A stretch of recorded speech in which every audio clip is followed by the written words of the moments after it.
What's up guys, welcome back to the channel. Ackeem Sterling here, and this is me almost 2 years later. I'm going to give you guys an update on my MacBook M3 Pro. So this is just my long-term review of this MacBook right here. So I'm not gonna go into too much specs. I'm just gonna show you guys how this has been holding up over the years in terms of me doing content and stuff like that, while using this MacBook right here, and how it actually works into my workflow. Now, when I first got this MacBook right here, I was looking for something that was powerful yet portable and have a great design that can slip into my backpack, especially when I'm out traveling, where I can edit my videos on the go.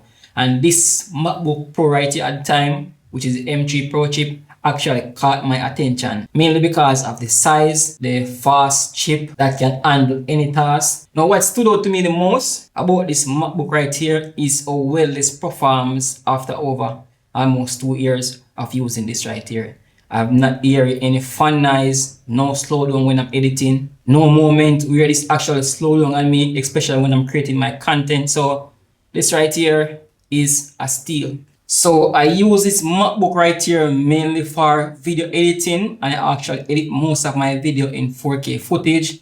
I also use this for editing photos, multitasking with many different apps open, and this is just my content creation workflow with this laptop right here. Now I shoot most of my footage on my Sony camera, that's have a iFile.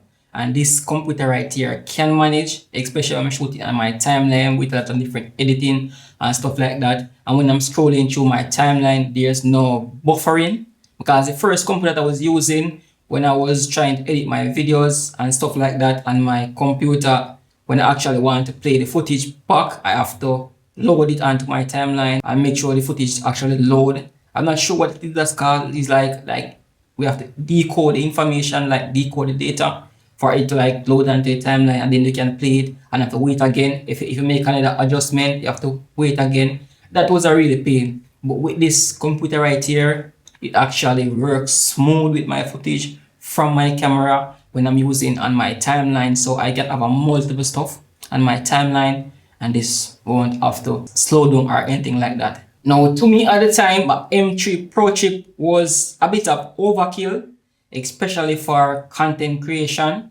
But what I was wanting, I want something kind of future-proof. So later down in the future, if I want to do something like some 3D design and stuff like that, I would actually have a computer that can run it. So if I would have gone for the M1, that is a very decent laptop as well, which have a great chip inside that can do all those stuff that I'm actually doing. So in my opinion, the M3 can probably be an overkill if you're just doing content.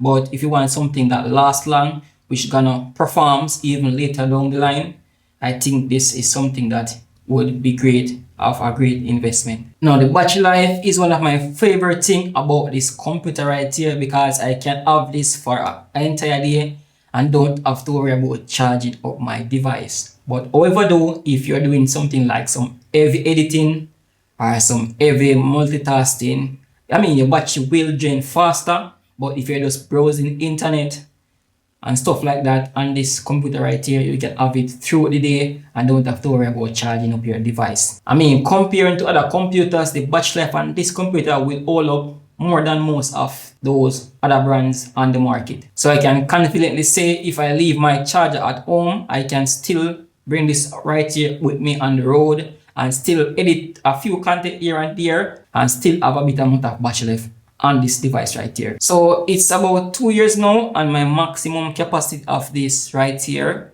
which is my battery percent, is 87, which is not really bad, because I've used this right here every single day from I have this right here for creating content and stuff like that.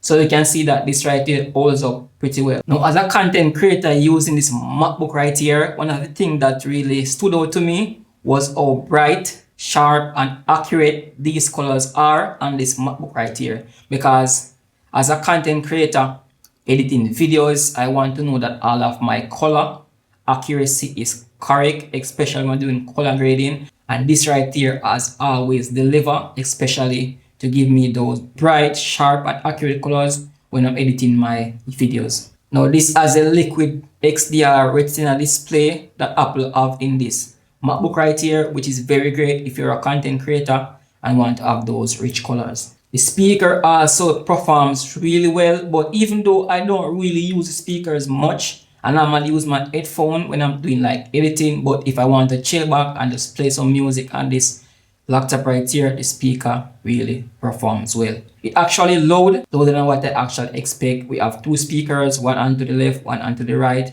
and it have a surround sound, which is really great. So in terms of watching movie on this right here, you have a great sound whenever I'm using this laptop. Now, as a content creator while using this MacBook right here, one of the things that's also stood out to me is the physical build of this laptop right here, especially the ports that are onto this. Now, in my daily use, these are things that I actually use. I use like HDMI cables, I use like SD cards, I use like 3.5mm port, and all those things that is built into this laptop right here, which I actually use to make my workflow much easier. Now on this laptop right here, we have 3 USB port, which I can use to plug other devices on. Also, it has a memory card slot for a quick transfer of files from my camera, from my SD card onto my camera. And it also have a MagSafe charging, which is really great, especially when I'm out. I just plug in my MagSafe, so if I have my computers on the table and stuff like that, I don't have to worry about tripping off my computer, because this MagSafe works really well. It also have a HDMI port as well if I want to connect it up to a monitor or to a TV. It also have a 3.5mm jack as well. These are something that I always use in my daily use with this laptop right here, which is not limited to connecting other devices onto this right here. Now, even though we talk about some great things about this laptop right here, I must break it to you that some of the things that I don't like about this laptop, and one of the things is the price point. Especially if you're a content creator just starting out creating content, to purchase a 2000 USD is a bit of a high budget. So that's one of the things that I really don't like right here, is the price point. It's quite expensive, and as I said earlier on, for what you're doing, you will probably get away with a cheaper model if you're just creating content. But what I would want is something that is future proof, that I can use later down the line. So I would say that if you're getting like a M1 chip inside your computer, it will actually works well for you. I'm not sure how much of a difference that price point is, but to get something cheaper would be a very ideal in this case. Also, the thing that I don't like as well is gaming on this laptop right here. Now, since I got this laptop, I haven't done much gaming on this. It's because Mac OS is not so good at gaming.